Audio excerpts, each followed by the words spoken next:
같이 늙는 게 행복일까요? 부부가 함께 나이 드는 건 누군가에겐 축복입니다. 하지만 어떤 이들에겐 하루하루가 참 버겁습니다. 말은 줄고 눈치는 늘고 서로에게 기대기보다 피하게 되는 나이. 아프면 도와줘야 할 것 같은데 사실은 나도 아픕니다. 연금 얼마 받느냐, 병원 언제 가느냐, 누가 먼저 죽느냐가 대화의 전부인 부부도 많습니다. 과연 우리는 함께 늙는 게 잘 늙는 걸까요? 지금부터 그 이야기 시작해 보겠습니다. 첫째, 함께 있지만 외로운 부부. 아침에 눈 뜨면 그 사람이 옆에 있어요. 근데 하루 종일 말 한마디 안 해요. 같이 밥을 먹긴 하는데 그냥 먹는 거죠. 대화는 거의 없어요. 이런 이야기 의외로 많습니다. 같이 늙고 있지만 함께 늙는 건 아니라는 말. 그게 지금 대한민국 수많은 노년 부부들의 모습입니다. 사람들은 말합니다. 그래도 혼자보다 둘이 낫지 않냐고. 부부라도 있으니까 외롭지는 않겠네. 하지만 혼자 있는 외로움보다 더 큰 외로움이 있습니다. 같이 있으면서도 통하지 않는 관계, 말이 끊긴 사람과의 하루. 그건 단순한 고독이 아닙니다. 관계의 종료, 그리고 정서적 단절입니다. 왜 말이 줄었을까요? 많은 노년 부부들은 이렇게 말합니다. 할 말이 없어요. 얘기해봤자 또 싸우니까. 말해도 못 알아들어요. 피곤하니까 그냥 조용히 있어요. 처음엔 조심이었고, 나중엔 습관이 되었고, 이제는 완전히 침묵의 일상이 되었습니다. 그 침묵은 편안함이 아닙니다. 불편하지 않게 사는 법이 아니라 서로 피하며 버티는 기술입니다. 부부가 아니라 그냥 같은 공간에 두 사람. 하루 세 끼는 함께 먹습니다. 뉴스도 같이 봅니다. 시장도 같이 갑니다. 병원도 같이 다닙니다. 하지만 그 모든 것에서 가치는 있지만 교류는 없습니다. 어디 아프냐고 묻지 않고, 왜 입맛이 없는지 물어보지 않고, 밥을 먹고 나도 고맙다는 말 하나 없이, 잠들기 전에도 잘 자란 말 없이, 그냥 옆에 존재할 뿐인 사람. 그게 부부가 될 수 있을까요? 말이 없으면 감정도 없어집니다. 말이 줄면 감정도 말라갑니다. 그리고 결국 남는 건 감정 없는 일상, 무표정한 하루, 그리고 서운함도 지친 채 접어버린 마음. 그렇게 부부는 싸우지도 않고 싸우지 않는 대신 더는 서로를 기대하지 않게 됩니다. 기대하지 않으면 관계는 죽은 겁니다. 말을 꺼내려면 체력과 용기가 필요합니다. 80대의 부부에게 대화란 그냥 말하는 것이 아닙니다. 마음을 꺼내는 일이고 삶을 공유하는 수고입니다. 그런데 말이죠. 나이 들면 체력이 딸려서가 아니라 서로 포기해서 말을 안 하게 되는 경우가 훨씬 많습니다. 말하면 뭐해요? 지금 와서 바뀔 것도 없고 이젠 그냥 조용한 게 편해요. 그 말 뒤에는 이렇게 숨어 있습니다. 사실은 외롭지만 더 외로워질까 봐 말 못하겠어요. 같이 있으면서 더 외로운 이유. 혼자 사는 사람은 외로움을 뚜렷하게 느낍니다. 그래서 연락을 하려 하고 누군가를 만나려고 합니다. 하지만 부부는 다릅니다. 외로움을 같이 있음이 가려버립니다. 혼자 있는 게 아닌데 왜 이렇게 허전하지? 말 한마디 안 했는데 왜 이렇게 속이 답답하지? 싸운 것도 아닌데 왜 이렇게 멀게 느껴지지? 그럴 때 드는 감정은 고독이 아니라 상실입니다. 아, 이 관계는 끝났구나라는 체념. 함께 늙는다는 건 뭘까요? 같은 집에 산다고 함께 늙는 건 아닙니다. 함께 TV 본다고 함께 늙는 것도 아닙니다. 하루 세 끼 먹는다고 부부가 함께 하는 것도 아닙니다. 늙는다는 건 몸이 약해지는 게 아니라 마음이 더 약해지는 과정입니다. 그 마음을 함께 다독여 줄 사람이 옆에 있는 게 진짜 함께 늙는 것입니다. 그런데 말이 없으면 마음도 다치고 마음이 다치면 이 사람은 옆에 있어도 남입니다. 아직 늦지 않았습니다. 지금도 옆에 배우자가 있다면, 지금도 밥을 같이 먹고 눈을 마주칠 수 있다면 하루에 한마디라도 먼저 건네보세요. 오늘 어디 불편한 데 없었어? 밥 괜찮았어? 이 뉴스 재밌더라. 오늘은 날씨 좋네. 나 요즘 무릎이 좀 시크네. 이런 평범한 말이 삶을 바꿉니다. 감정을 복원합니다. 그리고 관계를 살립니다. 당신께 드리는 질문. 당신은 오늘 배우자에게 무슨 말을 건네셨나요? 혹시 하루 종일 같은 집에 있었지만 잘 잤어? 밥 먹었어? 말고 단 한마디도 기억나는 대화가 없다면 지금 당신은 같이 있지만 혼자인 삶을 살고 있는 겁니다. 지금부터라도 하루에 한마디씩 말을 다시 시작해 보세요. 늙는다는 건 말이 줄어드는 게 아니라 함께할 마음이 사라지는 겁니다. 둘째, 아프면 도와줘야 할까? 나도 아픈데.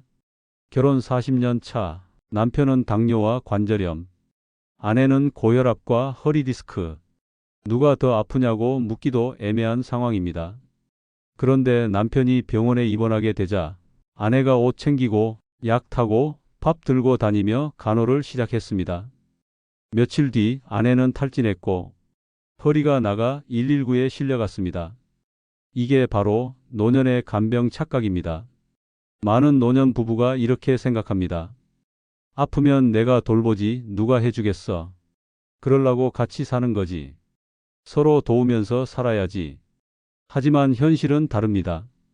노년의 부부는 간병인이 아니라 환자인 경우가 대부분입니다. 한 사람이 아프면 다른 사람도 이미 어딘가는 망가져 있습니다. 체력의 한계는 너무 빨리 옵니다. 젊었을 때는 밤새 돌봐도 회복이 됩니다. 하지만 70세, 80세를 넘기면 단 하나만 무리해도 그 여파가 일주일 갑니다. 간병은 단순히 도와주는 일이 아닙니다. 밤잠 설쳐야 하고, 약 시간 맞춰야 하고, 씻기고 챙기고 청소까지 해야 하는 일입니다. 그걸 할 수 있는 체력이 노년 부부에게 남아 있을까요? 감정은 더 빨리 무너집니다. 체력보다 더 빨리 고갈되는 건 감정입니다. 왜 나만 이렇게 고생해야 하지? 난 아픈데 저 사람만 신경 써야 해? 나도 병원 다녀야 하는데. 간병을 시작하면 부부는 쉽게 원망하게 됩니다. 그 원망은 죄책감을 부르고 죄책감은 침묵을 부르고 결국 관계 자체가 무너집니다. 간병 스트레스 통계로 보면 더 심각합니다.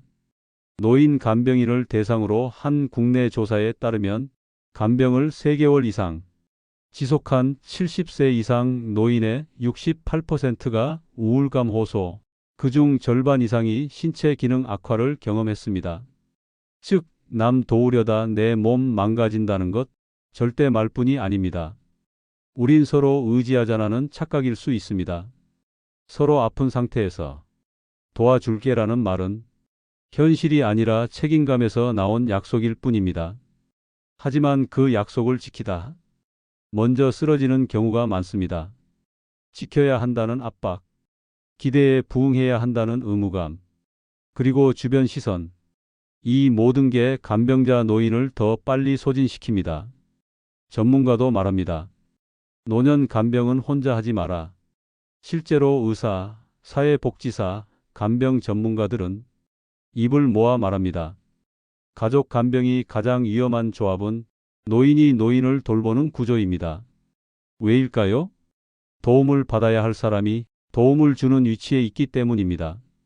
애초에 성립이 안 되는 구조입니다. 그럼 어떻게 해야 하나요? 첫째, 서로 지켜야 할 역할이 아닌 조율할 역할로 바꿔야 합니다.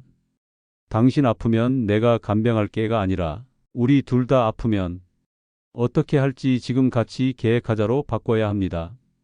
둘째, 공적 시스템을 미리 확보해야 합니다. 장기 요양보험, 방문 요양, 돌봄 서비스 신청을 미리 해두는 것이 서로에게 안전장치를 마련하는 일입니다. 셋째, 감정의 균형을 잃지 않아야 합니다. 서로 미안해하지도 당연해하지도 말고 고맙다, 미안하다, 힘들다는 말을 자주 꺼내야 관계가 무너지지 않습니다. 부부는 간병인이 아닙니다. 부부가 서로를 챙기고 아끼는 건 아름답습니다. 하지만 돌보는 사람과 돌봄받는 사람의 관계는 언젠가 균형을 무너뜨립니다. 특히 노년에는요. 둘 다 약해져 있는 시점엔 그 돌봄 자체가 서로를 해치는 결과를 만들 수 있습니다. 지금 질문 드립니다. 당신은 배우자가 쓰러지면 스스로 모든 걸 다 할 수 있다고 생각하시나요? 혹시라도 그땐 내가 어떻게든 해야지라고 생각하고 있다면 그건 어떻게든 못하게 될 가능성도 함께 생각해야 합니다. 지금은 괜찮아 보여도 그때가 오면 감당 못할 후회가 남을 수도 있습니다. 노후엔 사랑보다 구조가 필요합니다. 의지보다 시스템이 필요합니다. 내가 하겠다보다 어떻게 같이 대비할까가 더 중요합니다. 셋째, 돈이 있으면 덜 싸울까요? 돈이 없어서 싸운다고요? 그럼 돈이 있으면 안 싸울까요? 놀랍게도 노후에 돈이 없어서 싸우는 게 아니라 돈을 서로 다르게 쓰고 싶어서 싸우는 경우가 훨씬 많습니다. 같은 부부라도 연금은 따로 들어옵니다. 남편은 국민연금 110만 원, 아내는 50만 원, 생활비를 합쳐서 쓰자고 했지만 병원 갈 일이 생기면 이건 내 돈으로 낸 거야. 그럼 나는 내 것도 내가 써야지. 이런 말이 슬며시 오갑니다. 결국 부부가 서로 지갑을 따로 차기 시작하면서 같이 사는 한 가구가 아니라 두 개의 소비 주체가 됩니다. 퇴직 전엔 부부가 돈을 같이 쓰는 게 당연했지만 퇴직 후에는 이야기가 달라집니다. 누가 더 많이 벌었는지, 누구 이름으로 통장 관리했는지, 자식에게 누가 더 써줬는지, 누구 병원비가 더 많이 드는지 모든 게 갑자기 계산이 됩니다. 그 계산이 시작되는 순간 신뢰보다 장고가 우선이 됩니다. 한국보건사회연구원의 노후부부생활 보고서에 따르면 65세 이상 부부의 54.8%가 돈 문제로 의견 충돌을 경험한 적이 있다고 응답했습니다. 그중 가장 큰 갈등 원인은 1위 생활비 부담 41%, 2위 병원비와 약값 처리 방식 28%, 3위 자녀 지원금 사용 여부 19%, 즉 돈이 많고 적음보다 누가 얼마를 쓰느냐에 더 예민하다는 겁니다. 실제 대화는 이렇습니다. 나 좀 약 사러 다녀올게. 또? 지난주에도 갔잖아. 이번엔 다른 약이야. 아니, 그렇게 자꾸 약 사면 돈은 누가 감당해? 나 용돈 좀 올려줘. 맨날 똑같은 금액으로 어떻게 살아? 당신은 뭘 그렇게 많이 쓰는데? 내가 사는 걸 일일이 보고해야 돼? 이런 대화가 반복되면 돈은 신뢰의 도구가 아니라 감정을 시험하는 무기가 됩니다. 한 달 용돈 30만 원이면 충분하다고 느끼는 사람도 있고 그게 모자란다고 느끼는 사람도 있습니다. 병원비는 생활비인가? 개인 비용인가? 자식에게 쓰는 돈은 부부 공통인가? 각자의 몫인가? 경조사비, 선물비, 효도비는 누구 기준으로 쓰는가? 이런 기준이 부부간에 명확하지 않으면 어떤 소비도 늘 문제로 번지게 됩니다. 숨기는 소비가 시작되는 순간 갈등을 피하려는 부부는 이제 말하지 않고 쓰기로 넘어갑니다. 몰래 카드 긁기, 병원 기록 숨기기, 비상금 만들기, 택배 도착 시간 맞춰 문 앞 지키기. 이쯤 되면 재정은 부부가 아닌 적당히 피하는 사이로 변합니다. 해결하려면 돈 이야기를 감정에서 분리해야 합니다. 돈 얘기 싸움이라는 공식을 깨야 합니다. 그 첫걸음은 내가 쓰는 돈이 아니라 우리 둘이 쓸 돈을 따로 정하는 것입니다. 예시, 공동생활비 계좌를 만들고 일정 금액 자동 이체, 병원비 식비 경조사비 기준 합의, 자녀 지원은 반드시 상의 후 결정, 각자 자유롭게 쓰는 개인금은 서로 간섭하지 않기. 이런 작은 구조가 부부간 재정 싸움을 줄입니다. 어떻게 보다 왜를 먼저 물어야 합니다. 누군가가 돈을 더 쓰고 있다면 그게 단지 낭비일까요? 아니면 어떤 외로움이나 불안의 표현일까요? 당신 왜 자꾸 혼자 뭘 사? 그 돈 어디다 써? 이렇게 묻기보다 요즘 많이 불편해? 혹시 뭐가 걱정돼? 라고 묻는 순간 돈이 아니라 마음을 꺼낼 수 있습니다. 부부는 돈을 함께 버는 사이가 아니라 이제는 함께 써야 하는 사이입니다. 그런데도 내 것, 당신 것이 계속 분리된다면 이건 단지 돈 문제가 아니라 관계의 경계가 다시 굳어지고 있다는 신호입니다. 지금 질문 드립니다. 당신은 지금 배우자와 한 달 생활비를 어떻게 쓰는지 정확히 알고 계신가요? 서로 간의 지출 기준은 공유되고 있나요? 혹시 말하지 않는 소비가 더 편하다고 느끼고 있진 않나요? 그렇다면 지금이 서로의 삶을 하나로 묶는 마지막 기회일 수도 있습니다. 노후의 돈은 쌓는 게 아니라 어떻게 나눌지를 먼저 결정해야 하는 시기입니다. 넷째, 자녀가 떠난 뒤 낯선 사람과 둘만 남았습니다. 자녀가 결혼하고 분가하고 연락도 뜸해졌습니다. 집에 남은 건 오롯이 두 사람, 남편과 아내, 이제 다시 부부만 남았습니다. 그런데 말입니다. 낯설죠? 이 사람이랑 둘만 있는 시간이 어색합니다. 이 사람을 이제 어떻게 다시 대해야 할지 잘 모르겠습니다. 30년 넘게 부모로 살았습니다. 아이들 뒷바라지하며 입학금, 학원비, 결혼자금, 보증금, 출산 축하금까지 부부였던 기억은 언제부턴가 흐릿해졌고 함께 한다는 말은 같이 부모 노릇한다는 뜻이 되어버렸습니다. 그런데 지금 부모 역할이 사라진 자리에 부부라는 관계만 남았습니다. 그 공백이 우리를 낯설게 만듭니다. 자녀가 떠나자 집은 조용해졌고 말도 줄었습니다. 함께한 시간보다 각자 따로 있는 시간이 더 길어졌습니다. 같은 공간에 있어도 남편은 TV, 아내는 스마트폰. 뭐해? 라고 물어도 그냥 별거 없어. 대화는 짧아졌고 감정은 사라졌습니다. 함께 늙고 있는데 서로를 모르는 느낌. 어쩌면 우리는 다시 만나야 하는 것 아닐까요? 예전엔 싸우기도 하고 섭섭하기도 하고 그래도 꼭 안 풀면 안 되는 가족이었습니다. 그런데 지금은 싸워봤자 뭐하나? 이젠 그냥 참고 살아야지. 관계를 되살리는 노력보다는 관계를 포기하는 쪽이 더 편해진 부부들이 많습니다. 그 말은 이렇게 들립니다. 난 이 사람에게 이제 아무런 기대도 없어.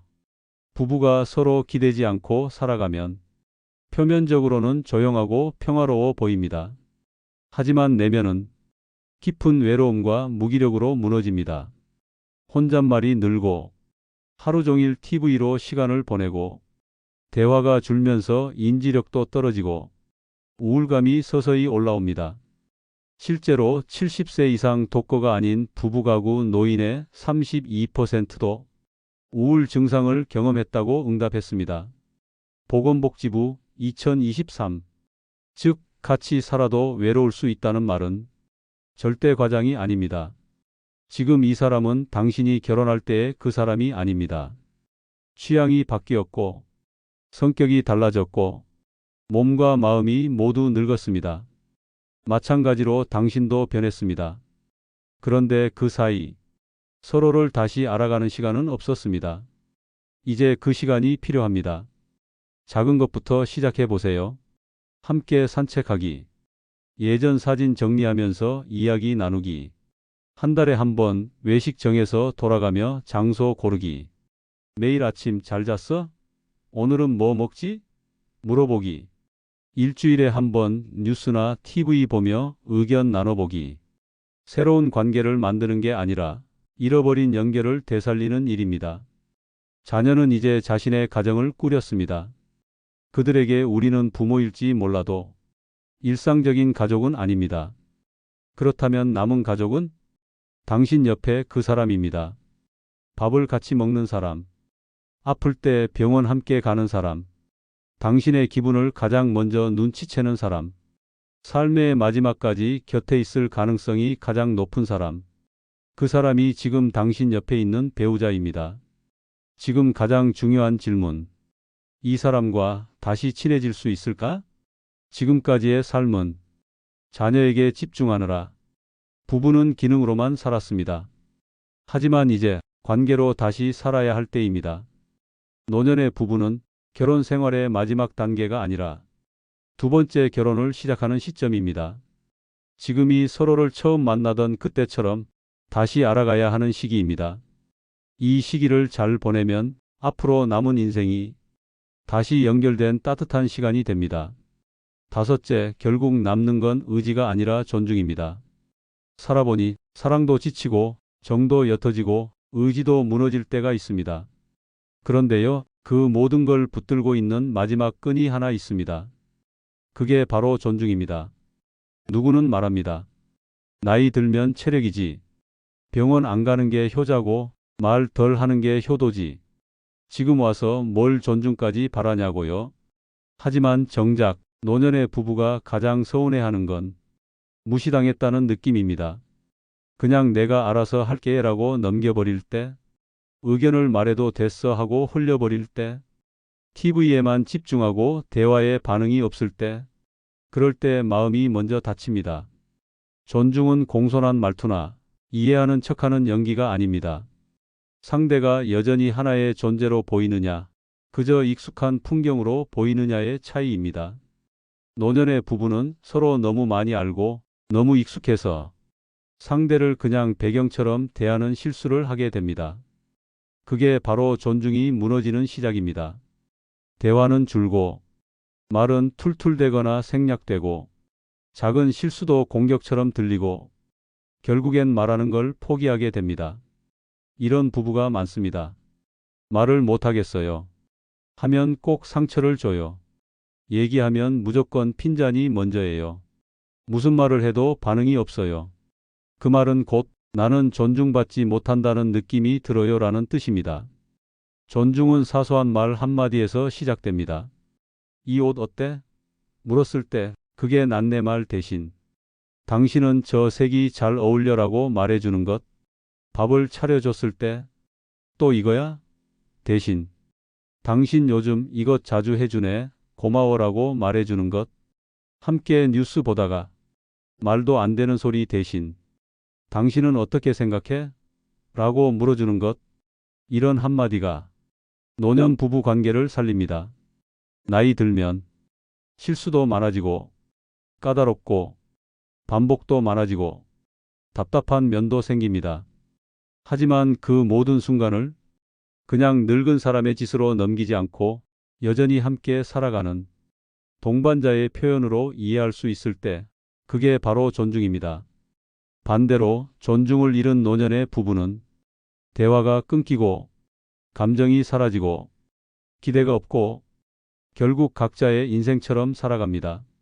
같은 집에 살고 같은 밥을 먹고 같은 뉴스에 반응해도 서로를 사람이 아니라 기계처럼 반복되는 존재로 대하면 그 삶은 함께 있는 것처럼 보여도 실은 단절된 고독입니다. 존중이 남으면 마음이 남습니다. 노년의 부부에게 사랑이 다시 샘솟지 않아도 좋습니다. 의욕이 넘치지 않아도 괜찮습니다. 하지만 존중만은 남아 있어야 합니다. 당신의 말에 반응해 주는 사람, 당신을 기다려 주는 사람, 당신의 작은 행동에도 의미를 읽어주는 사람, 그 사람이 옆에 있다면 그 삶은 아직 따뜻합니다. 지금 가장 중요한 질문.